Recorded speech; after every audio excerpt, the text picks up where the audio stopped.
This is video 6 from Men Fall in Love and Women Make Plans, and it is about further deepening your understanding of your girlfriend. In a previous video, that was video 5, I showed how feminism can influence her. So you can start to deepen your understanding of her by looking at the culture, the feminist culture that she lives in. So now we've looked at that, we can't forget about it. There's no point in your talking to her about the negative influence that feminism has upon her. The conversation will go around in circles. Just keep her feminist ideas in the back of your mind for now. Now, in this video, video 6, we go on to the psychology literature to help you deepen your understanding of her as an individual. Deepen your understanding in a way that is specific to her as an individual. Now, for example, when interactions are going smoothly between you, such as talking about a shared interest, such as nice holidays you've had, a pleasant walk you went on the first time you ate Chinese food, gossiping about a person neither of you likes, and so on, there's enough communication between you. No need to deepen your understanding to take part in that sort of chat. It's fairly simple and shallow, and it doesn't require you to make any effort to understand her. However, to take a different but still common example, if you leave the top off the toothpaste tube and she doesn't like that, she's probably going to have words with you about it. And that's when distance can open up between you. She may adopt a critical, accusatory tone. Why are you still doing this? I've asked you several times to stop doing this, she might say, something like that. And that pushes you into having to defend yourself. I'm not used to putting the top back on the toothpaste tube, you might say. It's the habit of a lifetime. I can't change overnight, you might say. So now we have an accuser and a defender, which is a tense situation. And it can be really tense to the extent of churning in your stomach. And of course, the accusations can attend beyond the toothpaste tube to accusations about spending too much time on hobbies, such as watching sport on TV, stopping for a drink with your mates on the way home from work. You don't listen to her, she says. You don't like visiting her mother, and so on. These accusations can dig deep into your life. So step 1, when she's going on to you about something, say in a whining tone of voice, that is just like a child, endlessly screaming to get her own way. She goes on and on at you to get her own way, to get you to do what she wants. A nagging woman is like a screaming child. It's an infantile way to behave to get her own way. Do not reward her for putting this emotional pressure on you. If you look harassed, anxious, uncertain, you have rewarded her. Do not look like you're on the way to submitting to this childlike pressure upon you. Look strong and confident. You can calm the churning in your stomach, which you can get when she's laying into you, by taking a deep breath and relaxing your toes, moving your toes like that to relax them. And sit up or stand up straight with your shoulders back. That's a Jordan Peterson thing. If you don't know of Jordan Peterson, you probably do if you're watching this video, but that's one of his sayings. Stand up straight with your shoulders back. It's good advice, I think. It's good advice. So just sit there looking relaxed, calm and strong. And that's something you may be able to do straight away, or you may need to practice it over a few days in a quiet place on your own, on the train, for example, or some other place on your own. Now, I can include this relaxation practice in a future video if you need it. Tell me in the comments below if you'd like more details on this relaxation practice. So you look relaxed, strong, and confident. The next step is listen to her. You deepen your understanding by listening carefully to what she's saying. For example, when she's going on and on about something, which may be about you, may be about a friend of yours she doesn't like, it may be an alleged misogynist at work, and so on, just sit there quietly and listen. Remember, listening is usually a good thing to do in relationships. You're listening, and that's valuable and quite rare. Listening is a strong thing to do, and it's an adult thing to do. It's mature and balanced. not biased in your favor or her favor. She might be given to complaining that you don't listen. So now you're listening. She won't necessarily like it because you're proving her wrong. And she may insist you reply before you're ready and give a weak or partial answer so she can continue to criticize her. So hang on. Do not say anything until you're ready.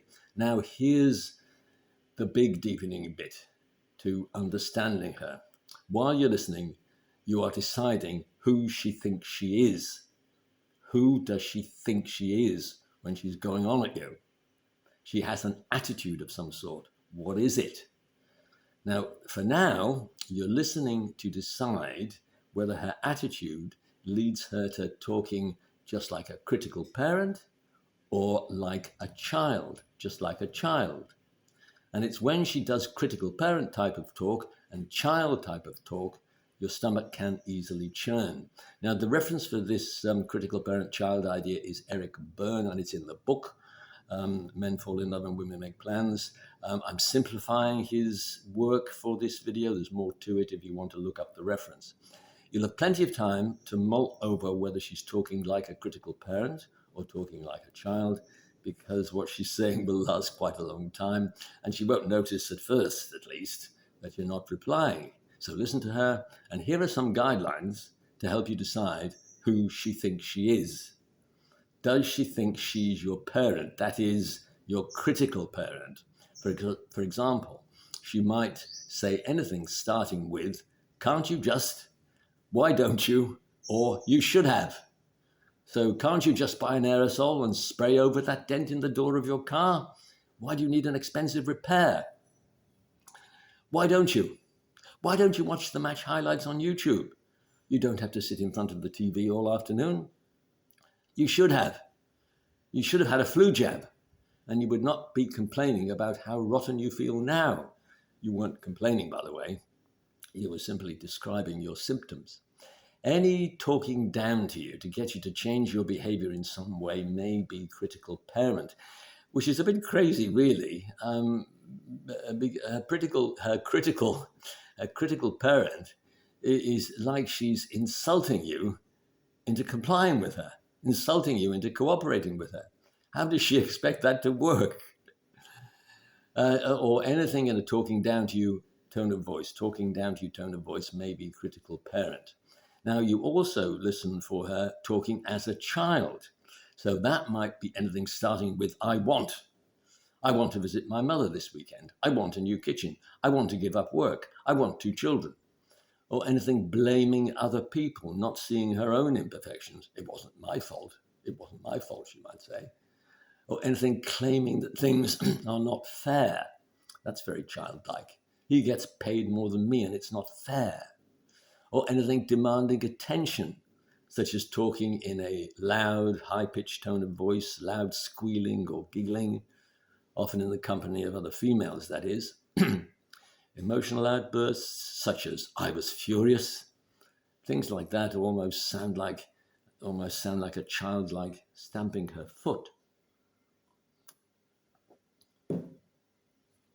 Or comments like "girl wins," or "that was my idea," or anything in a whining, whinging tone of voice, maybe talking like a child. Now, you're deciding who she thinks she is while you're listening. You're deciding what attitude she has, critical parent attitude or child attitude, and you've gone beyond merely hearing what she's saying. You are doing active listening. You're listening to understand. And you're not just listening, you're acting upon what she's saying by thinking about it and making sense of her comments by structuring them into a framework, the critical parent-child framework. You're listening with the aim of improving understanding and enhancing communication between you and your partner. The reference for active listening is given below. It's from Carl Rogers. That reference is not in the book. So the takeaway is, number 1, calm your churning stomach. Look relaxed, strong, and confident. Listen and decide who she thinks she is. A critical parent or child. A talking down to you tone may be critical parent. A whinging, whining tone may be child. And number 3, you're learning about yourself at the same time. You can think about whether you have a tendency towards critical parent or child. So those are the 3 steps of the takeaway. The next step is, what do you say in response to her? And the details of that are in the next video, video 7. So for now, just make a dead bat remark. If you have to reply to her, just make a dead bat remark. That's a cricket analogy if you're not familiar with that. Say something like, well, let me take a bit of time to think about what you're saying. Some sort of remark like that. Right. So if you want to be notified of that video, the next video, number 7, click subscribe and then click all, ALL, from the drop-down menu. That seemed to be the best one. If you want to buy the book on which these videos are based, the UK Amazon link is given below. You may have to click on show more to see it, or just type Men Fall in Love and Women Make Plans by Anthony Mersey, Mersey, into Amazon search and it will come up. You have to type in the author name also to get it to come up. Any questions you want to ask, any topics for future videos, let me know in the comments below. I really do want to start a dialogue with you on this. I really do. Thanks for watching.